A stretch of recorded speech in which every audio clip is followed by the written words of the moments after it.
बॉलीवुड की दुनिया के दिग्गज सिंगर ए.आर. रहमान को भला कौन नहीं जानता। आखिर उनका नाम सिर्फ देश में ही नहीं बल्कि विदेश तक जो मशहूर है। म्यूजिक वर्ल्ड में इतिहास रचने वाले ए.आर. रहमान ने भारत को ऑस्कर तक दिलाया, तो उनके गानों के साथ साथ उनकी निजी जिंदगी भी हमेशा से चर्चा का विषय बनी रही। जहां कुछ वक्त पहले वो अपनी बीवी को शादी के 29 साल बाद तलाक देने की वजह से लाइमलाइट का हिस्सा बने थे, तो इसी बीच वो अपने पिता के निधन की वजह से खबरों में आ गए हैं। आखिर सिंगर ने अपने पिता को जो खो दिया है। दुखद बात तो ये है कि आखिरी समय में उनके पिता की हालत बेहद खराब हो गई और तो और उनका शरीर तक कंकाल बन गया, जिसके चलते उन्होंने उन्हें हमेशा के लिए खो दिया।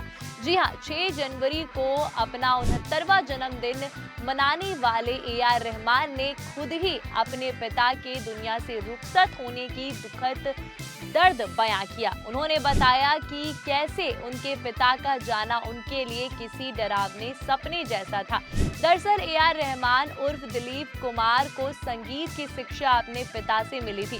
बताया जाता है कि उनके पिता आर.के. शेखर कैंसर से पीड़ित थे और इलाज के दौरान एक सूफी संत ही उनका इलाज किया करते थे। पिता के निधन के बाद ए.आर. रहमान मानसिक शांति की तलाश में थे और ये मानसिक शांति उन्हें सूफी में मिली। बस इसी के चलते उन्होंने इस्लाम और सूफी को अपना लिया और दिलीप कुमार से अल्लाह राखा ए.आर. रहमान बन गए।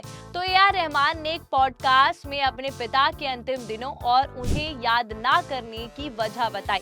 उन्होंने बताया कि उनके पिता का अंत इतना दर्दनाक था कि इसके बारे में सोचकर आज भी वो सहम उठते हैं। यही वजह है कि वो उनके बारे में बात करने से बचते हैं। उन्होंने अपने पिता के आखिरी दिनों के बारे में बात करते हुए बताया कि उनके पिता की हालत आखिर दिनों में कितनी ज्यादा बिगड़ गई थी। उनका शरीर कंकाल बन गया था और उनकी मौत आज भी उन्हीं किसी डरावने सपने जैसी लगती है। ए.आर. रहमान ने बातचीत के दौरान कहा था कि मेरे पिता की उदारता और दयालुता और खुश मिजाज अंदाज आज भी मुझे जिंदगी में आगे बढ़ने की प्रेरणा देता है, लेकिन उनके आखिर दिन बिल्कुल भी अच्छे नहीं थे। उनका अंत बहुत दर्दनाक था और आखिरी दिनों में उनका चेहरा स्केलेटन जैसा हो गया था, हड्डियां गलने लगी थी और उनका वो हाल मेरे लिए बहुत दर्दनाक था। लेकिन मुझे आज भी लगता है कि उनका आशीर्वाद मेरे और मेरी बहनों के साथ है।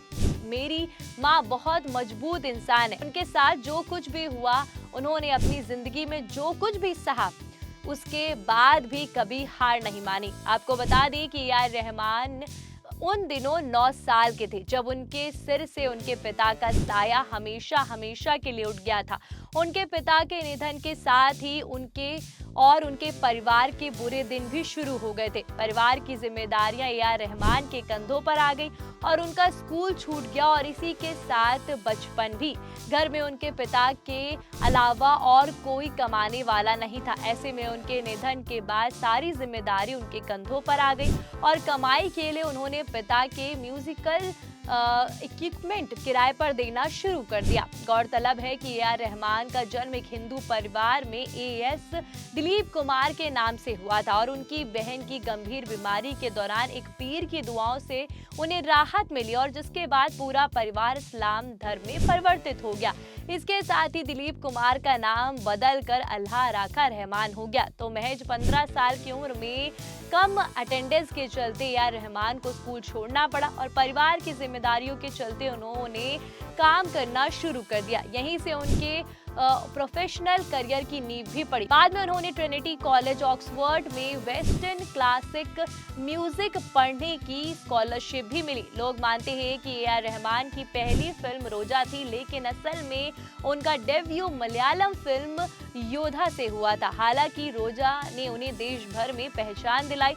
इसके लिए उन्हें मणि रत्नम ने उन्हें 25,000 रुपए फीस भी दी थी। तो फिल्म स्लम डॉग मिलीनियर के गाने जय हो ने ए.आर. रहमान को 2 ऑस्कर दिलाया और इसी फिल्म के लिए उन्हें गोल्डन और बफ्टा और 2 ग्रैमी अवार्ड्स भी मिले थे। आज ए.आर. रहमान इंडियन सिनेमा के सबसे महंगे म्यूजिशियन माने जाते हैं, जो म्यूजिक के लिए 8 से 10 करोड़ की फीस लेते हैं। वही एक गाना गाने के लिए 3 करोड़ के आसपास की फीस लेते हैं। लाइव शो में अगर उन्होंने एक घंटे परफॉर्मेंस दी है तो 1 से 2 करोड़ चार्ज करते हैं। निजी जिंदगी की बात करें तो 27 साल की उम्र में ए.आर. रहमान का निकाह सायरा बानो से 12 मार्च 1995 को हुआ था।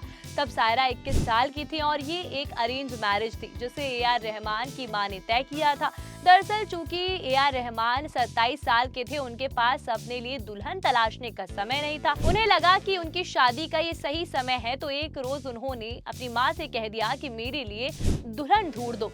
तब उसके बाद उनकी माँ की नजर सायरा पर पड़ी जो बेहद सुंदर थी। माँ ने उन्हें या उनके परिवार को नहीं जानती थी और लेकिन आसपास पूछताछ करने पर पता चला कि वो दरगाह से महज चंद घरों की दूरी पर रहती है। माँ ने एक दिन उनके घर जाकर बात की और इस तरह दोनों की बात 1994 में आखिर में पक्की हो गई।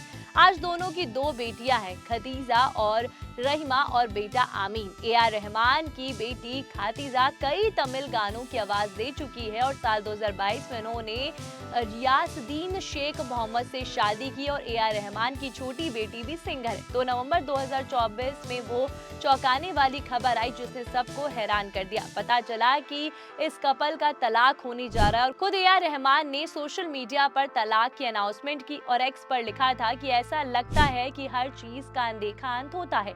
टूटे हुए दिलों के वजन से ईश्वर का सिंहासन भी कांप सकता है। फिर भी इस बिखराव में हम अर्थ तलाशते हैं, भले ही ये टुकड़ों को फिर से अपनी जगह ना मिले। दोस्तों, इस नाजुक वक्त से गुजरते हुए हमारी प्राइवेसी का सम्मान करने के लिए धन्यवाद। बहरहाल अब 69 साल में ए.आर. रहमान पहली बार कैमरे के सामने भी एक्टिंग करते हुए दिखाई देंगे।